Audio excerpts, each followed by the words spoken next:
मंजिल मिल ही जाएगी एक दिन भटकते भटकते ही सही। गुमराह तो वो हैं जो घर से निकले ही नहीं। पूरे होंगे हर वो ख्वाब जो देखे हैं अंधेरी रातों में। ना समझ हैं वो जो डर से रात भर सोए ही नहीं। हर ख्वाब को पूरा किया जा सकता है अगर आप में हिम्मत है उन्हें देखने की। इंसान को सबसे शक्तिशाली इसीलिए माना गया है क्योंकि वो सपने देख सकता है और उन सपनों को हासिल भी कर सकता है। हम सब में एक हुनर, एक कला छिपी हुई है। फर्क सिर्फ इतना है कि किसी को इसका एहसास जल्दी हो जाता है और किसी को अपने हुनर की पहचान होते होते बहुत देर लग जाती है। हुनर को अगर उसकी सही पहचान मिल जाए और उसे दुनिया को दिखाने का सही प्लेटफॉर्म, तो फिर सफलता की कोई सीमा नहीं रहती। दोस्तों नमस्कार, मैं हूं रवीन गौतम और आप देख रहे हैं विनर्स विद रवीन गौतम।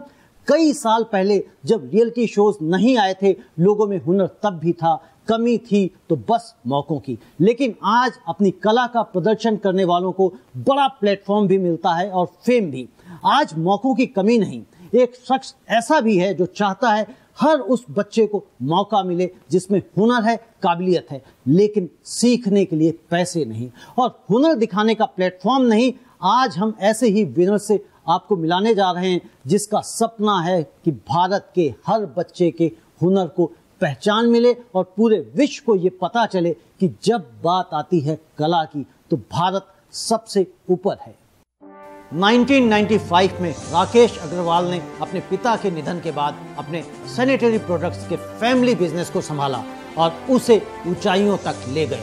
लेकिन राकेश अग्रवाल का झुकाव हमेशा से ही समाज के लिए कुछ करने का था।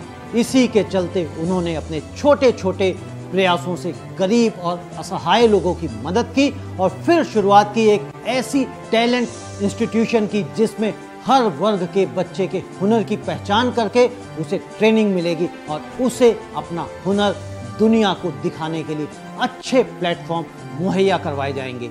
राकेश अग्रवाल ऐसे ही हुनरमंद बच्चों की तलाश में हैं। राकेश जी, आपका बहुत बहुत स्वागत है हमारे खास कार्यक्रम विनर्स में। राकेश जी, जैसा कि आप जानते हैं कि इस कार्यक्रम में सबसे पहला प्रश्न सभी से मेरा यही होता है कि आपके सफ़र की शुरुआत कहाँ से हुई? मैंने मेरे सफ़र की शुरुआत सन 95 से, जो हमारा पुश्तैनी व्यापार था उसी से शुरुआत की, जो कि सैनिटरी का व्यवसाय था। हम लोग होलसेल के अंदर काम करते देखते थे। मैंने धीरे धीरे उस व्यवसाय को अपने सब भाइयों के साथ मदद से, उनके सपोर्ट से व्यापार को बहुत नए हम लोगों ने आयाम और नए मोड़ दिए और हम लोग रिटेल के अंदर हम लोग आए।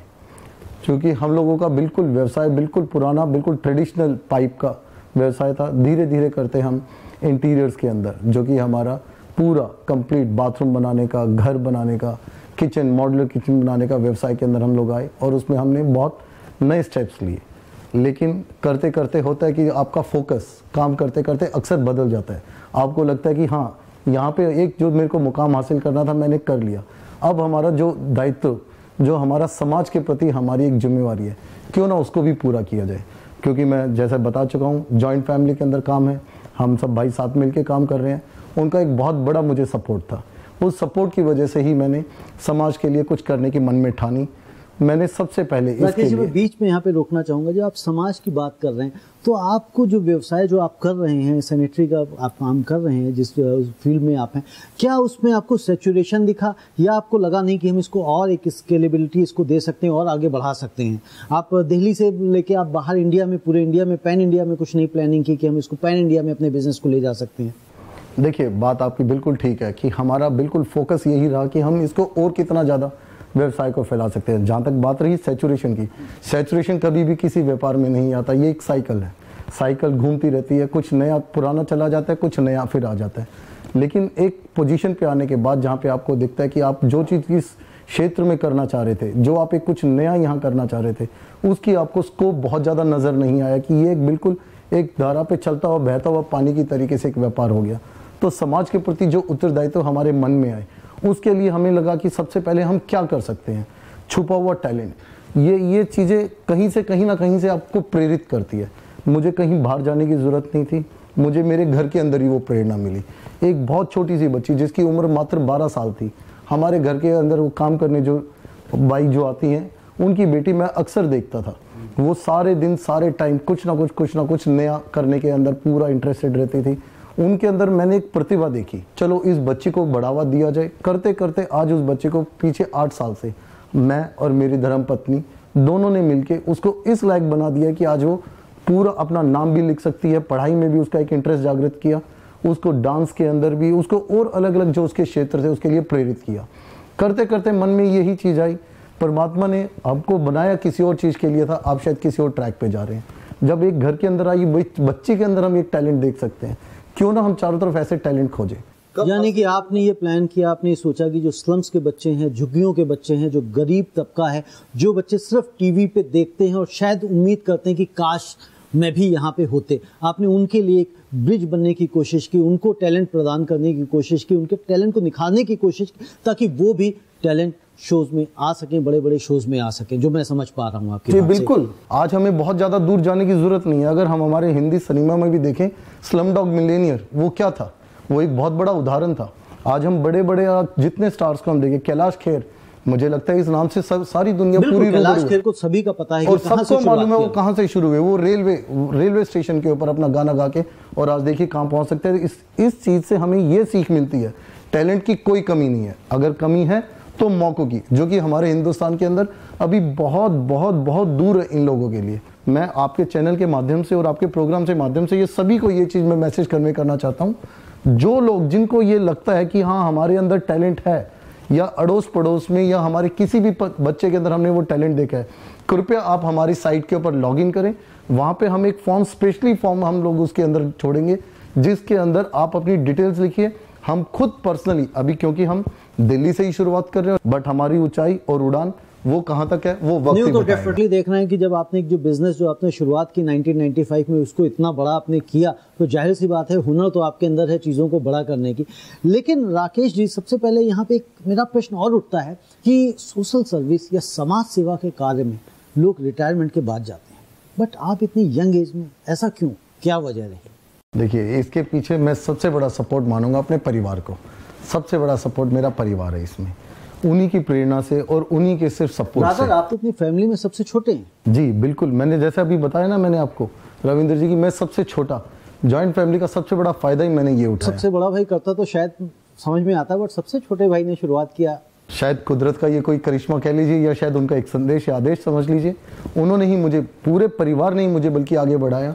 सच कहो तो मैं यहाँ पे आपको ये चीज़ भी बताना चाहूँगा कि मुझे कभी भी मेरे किसी भी परिवार के सदस्य ने, चाहे वो मेरी धर्मपत्नी ले लीजिए, चाहे वो मेरे भाई ले लीजिए या माता जी ले लीजिए, कभी किसी ने मुझे इन कार्यों के लिए रोका नहीं, बल्कि प्रेरित किया।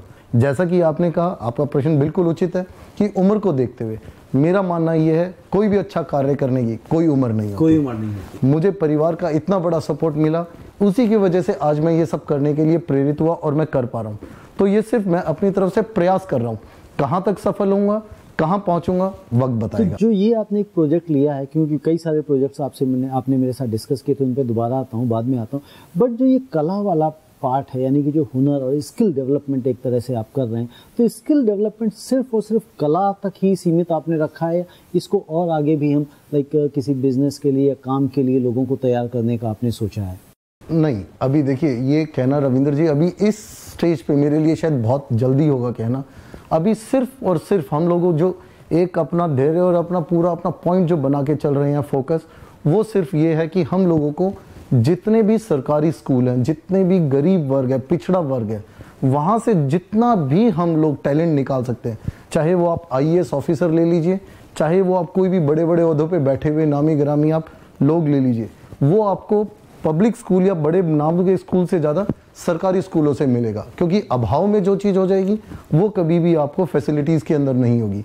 अक्सर हम देखते हैं, फिल्मों में भी दिखाया जाता है, लैंप के नीचे या स्ट्रीट लाइट के नीचे बैठ के बच्चे पढ़ रहे हैं। हम हमारे घर में कभी ऐसा सोच ही नहीं सकते।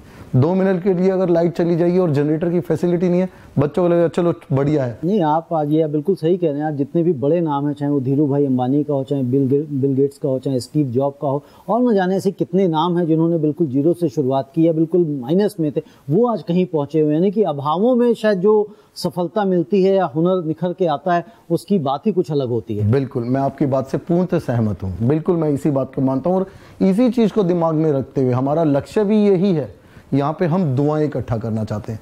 अभी अब बहुत बहुत ज़्यादा टाइम नहीं हुआ, योगी जी की शायद आपने स्टेटमेंट भी सुनी होगी, उन्होंने बहुत अच्छी स्टेटमेंट एक दी थी हेल्थ मिनिस्टर को अपने वहाँ पे, डॉक्टर्स को वहाँ पे, कि आप सिर्फ पैसा मत कमाइए, आप दुआएं कमाइए। आप गरीबों की, एक गरीब के अगर मुंह पे अगर आप मुस्कान ला देंगे, वो आपके करोड़ों रुपए कमाने से भी कहीं ज़्यादा। आज अगर एक चलते व्यापार के अंदर और एक चलते हुए कोई बहुत बड़े इंडस्ट्रीज के बच्चे को आपने अगर कोई एक प्लेटफॉर्म दे दिया, उसके लिए उसकी कोई कीमत नहीं है।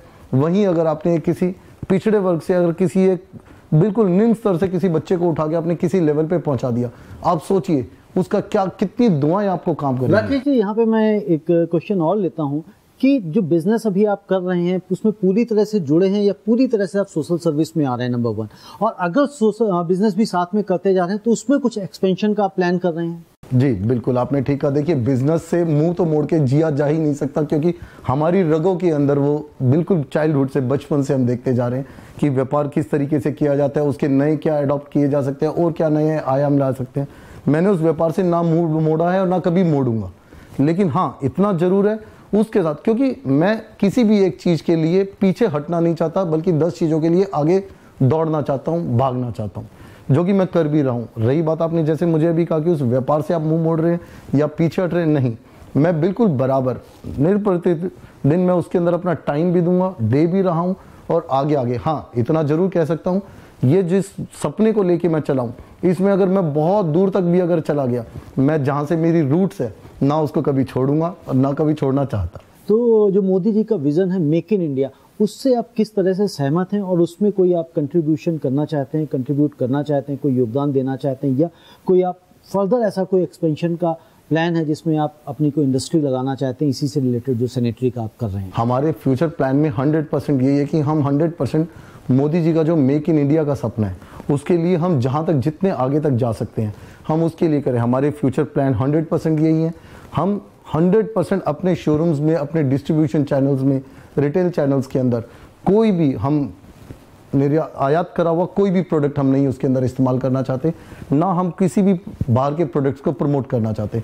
बिल्कुल हमारा उसके अंदर एक्सपेंशन का भी जितना प्लान है 100% मेक इन इंडिया, जो हमारे हिंदुस्तान के अंदर बना हुआ, जो हमारे हिंदुस्तान के अंदर ही बना और तैयार हुआ माल, उसी को हम आगे प्रमोट करना चाहते हैं। बिल्कुल हमारे आगे फ्यूचर प्लान में ये शामिल है। राकेश जी, जैसा कि आपने एक टैलेंट के बारे में बात किया कि कला निखारने और हुनर निखारने का आप काम कर रहे हैं, उसी के साथ एक आपके तरफ से हमें पता लगा है कि आप फूड फॉर ऑल नामक एक प्रोग्राम चला रहे हैं। तो वो फूड फॉर ऑल क्या है? आप किस तरह के लोगों को खाना मुहैया कराना चाहते हैं, उपलब्ध कराना चाहते हैं या करा रहे हैं? जी, मैं उसके बारे में बताता हूँ। मैं ये बात आज से तकरीबन 20-22 साल पुरानी है। मैं गाजियाबाद रेलवे स्टेशन पे एक बार गया हुआ था रविंद्र जी, और वहाँ पे मैंने देखा एक बच्चा जो कि सभी लोगों के पास कुछ ना कुछ मांगने के लिए, पेट भरने के लिए उन सब से मांग रहा था। सभी लोग उसे मना कर रहे थे, क्यों गलत बोलूं, उनमें से एक मैं भी था। मैंने भी उस बच्चे को कुछ नहीं दिया, बट मैंने ये गौर करा, वो बच्चा थोड़ी देर बाद जाके एक जगह पे सूखी रोटियां जो कि फर्श पे पड़ी हुई थी उसने वो उठाई, खाने में थोड़ी सी असहजता हो उसको हुई, तो वो एक थैली के अंदर पानी भर के लेके आया एक पॉलीथीन बैग में, और उसके अंदर उसने रोटियों को डुबोया, वो नरम हुई तो उसने वो खानी शुरू कर दी। वो देख के मेरे मन के अंदर बहुत टीस हुई। आज मैं उस लेवल पे खड़ा हूँ, कम से कम मैं इस बच्चे को एक टाइम का एक खाना तो दे सकता था, जो कि मैंने नहीं दिया। शायद ये कोई एक प्रेरणा थी उस परमात्मा की मुझे देने की। वहीं से फूड फॉर ऑल की स्थापना हुई। बड़ी बड़ी हम शादियों में जाते हैं, वहाँ पे आदमी कम व्यंजन ज़्यादा होते हैं। आजकल इतना बड़े बड़े फंक्शंस के अंदर लजीज और इतनी चीज़ें हम देखते हैं वहाँ पे, लेकिन उसका अंत लास्ट में वेस्टेज है। उन्हीं चीज़ों को दिमाग में रख के हमने फूड फॉर ऑल की स्थापना करी। वो मैं और मेरी वाइफ साथ में हम दोनों मिलके कर रहे हैं। लेकिन धीरे धीरे वो मुझे यहाँ पे 2 लाइन याद आ रही है। मैं चला तो अकेला था, कंधे मिलते गए, कारवा बनता गया। आज मेरे साथ अनगिनत लोग जुड़े हुए हैं। यकीन मानिए, उन्होंने ना मेरा कभी चेहरा देखा, ना मैंने उनका कभी चेहरा देखा। मेरे पास कई बार रात को 11 बजे फ़ोन आते हैं, सर मेरे यहाँ पे ये फंक्शन था, खाना बच गया, आप बताएं कैसे करेंगे। हम वहाँ का उनसे पता लेते हैं। उस एरिया के जो भाई बहन हमारे साथ वॉलंटियर्स जुड़े हुए हैं, हम उन्हें ये मैसेज कन्वे कर देते हैं, वहाँ पे इतना खाना बचा है। और आप यकीन मानिएगा रविंद्र जी, हम घर से कंटेनर्स तक लेके जाते हैं खाली, जिससे सामने वाला आदमी ये ना हिचकिचाए मैं दूं किस में। हम उन कंटेनर्स में वो खाना पैक करते हैं। और जहाँ पे हमने कुछ पॉइंट आइडेंटिफाई करे हुए हैं, जहाँ पे कि आप जितना मर्जी ले जाइए, बड़े बड़े हॉस्पिटल्स, चाहे वो RML हो, चाहे वो ऑल इंडिया हो, चाहे संजय गांधी हो, उनके बाहर सैकड़ों में मरीज और उनके तीमारदार वहाँ पे इंतजार कर रहे हैं खाने का, कोई आए और खिलाए। रात को 2-2 बजे भी हम लोगों ने खाना बांटा हुआ है और खाने वाले वहाँ लोग ज़्यादा होते हैं, बांटने के लिए हमारे पास सामान कम पड़ता है। बहुत अच्छा इनिशिएटिव है ये। राकेश जी, 22 साल हो गए आपको इस व्यवसाय में। कोई भी व्यवसाय ऐसा मैं समझता हूँ कि स्मूथ नहीं जाता है, उतार चढ़ाव आते हैं। कभी ऐसा आपके जीवन में महसूस हुआ, आपने महसूस किया कि कुछ उतार आया है, कुछ स्लो डाउन आया है, जिसमें हमेशा ऐसा होता है कि जब भी स्लो डाउन आता है तो हमारे मित्र रिश्तेदार मुंह मोड़ लेते हैं। कभी ऐसा आपने फील किया अपने 22 साल के करियर में? बिल्कुल, आपका कहना बिल्कुल ठीक है। ऐसा तो खैर अक्सर होता है व्यापार के अंदर, उतार चढ़ाव ये तो एक पगडंडी और सड़क की तरीके से है। लेकिन समझदार व्यक्ति वो जो उन परिस्थितियों को भी हंसते खेलते पार कर जाए। हमारा शुरू से, क्योंकि एक मैंने बताया जॉइंट फैमिली का सबसे बड़ा फायदा ये है, हमें शायद बाहर की यूनिवर्सिटी इतना कुछ नहीं सिखा पाई जो परिवार ने सिखा दिया। उन्होंने हमेशा एक ही चीज़ सिखाई, slow and study wins the race.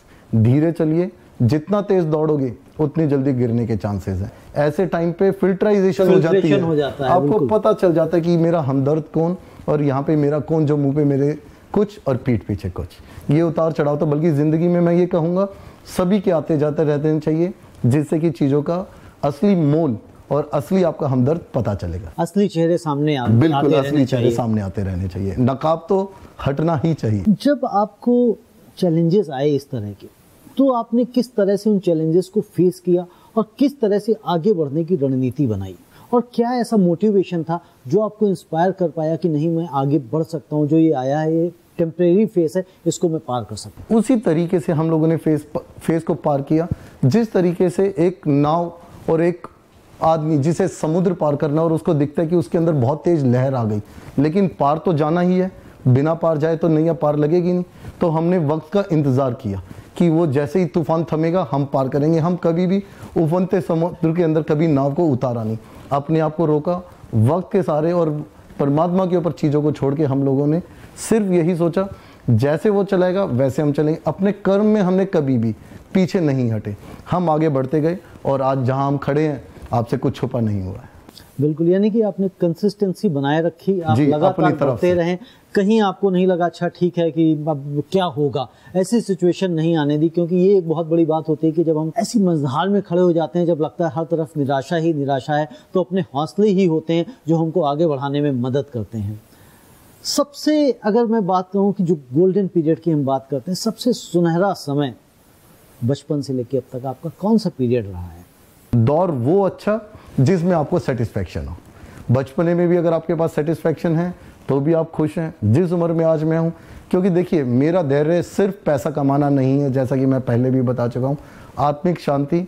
अगर मैं किसी स्टेज पे अगर बैठा हूँ और वहाँ पे मैं देखूँ अच्छा ये 2 बच्चे मेरे थ्रू या मेरे यहाँ से एकेडमी से या मेरे यहाँ से पहुँच के अगर आज इस लेवल पे पहुँचे, आप सोचिए ना, कैलाश खेर जिन्हों से उन्होंने कभी तो किसी तरीके की कोई शिक्षा ली होगी, आज आप जाके अगर एक बार उनके गुरु से मिले, उनकी प्रसन्नता का भाव शायद मैं आपको नहीं बता पाऊंगा। राकेश जी, हम अपने युवा एंटरप्रेन्योर्स के लिए हमेशा यहाँ आई हुई शख्सियतों से उनके सक्सेस मंत्रा जानना चाहते हैं, ताकि हमारे जो युवा एंटरप्रेन्योर्स हैं आप जैसे बिजनेस पर्सनालिटी से सीख ले सकें अपने जीवन में कि वो किस तरह से आगे बढ़ें अपने जीवन में और सक्सेस को पाएं। मैं बिल्कुल यहाँ पे युवा पीढ़ी को, युवा वर्ग को सिर्फ मैं आपके प्रोग्राम के माध्यम से एक चीज़ कहना चाहूँगा। सिर्फ कोई भी चीज़ के लिए शॉर्टकट कोई भी किसी रास्ते के या किसी सफलता के लिए नहीं होता। आपको किसी भी जगह पे जाने के लिए अगर कोई भी मेहनत करनी पड़े, पूरी आप मेहनत करें उसके लिए। सक्सेस के लिए लिफ्ट कभी भी नहीं होती।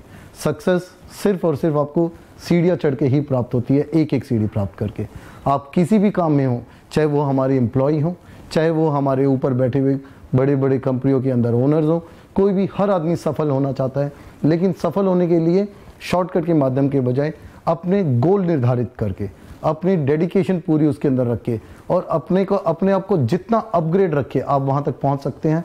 वो उतना आसान रास्ता है जिससे शॉर्टकट से एकदम से पहुँचे हुए, लेकिन लॉन्ग टर्म में वो ज़रूर कहीं ना कहीं आपको विफल भी होने के चांसेस भी देंगे और आपको कहीं ना कहीं बेकार और गलत रास्ते पे भी आपको डाल सकते हैं। बिल्कुल आपने सही कहा कि शॉर्टकट नहीं है सफलता के लिए, डेफिनेटली कोई शॉर्टकट नहीं है, कोई लिफ्ट नहीं है। राकेश जी, बहुत अच्छा लगा आपसे मुलाकात करके और आपके विचार जान के कि आज भी ऐसा कोई है, युवा भी हैं जो आज समाज को कंट्रीब्यूट करना चाहते हैं, अपनी रिस्पॉन्सिबिलिटी समझते हैं समाज के प्रति। अदरवाइज जो आपने कहा कि सब हमने लिया ही लिया है, बट जब लोग ये समझ लें कि हमें वापस भी देना है तो शायद उनकी यही सबसे बड़ी जीत है, यही सबसे बड़ी विनर की निशानी है। बहुत बहुत शुक्रिया और कामना करता हूँ कि आप अपने सभी प्रोजेक्ट्स में तरक्की करें, सफल हों। बहुत बहुत धन्यवाद।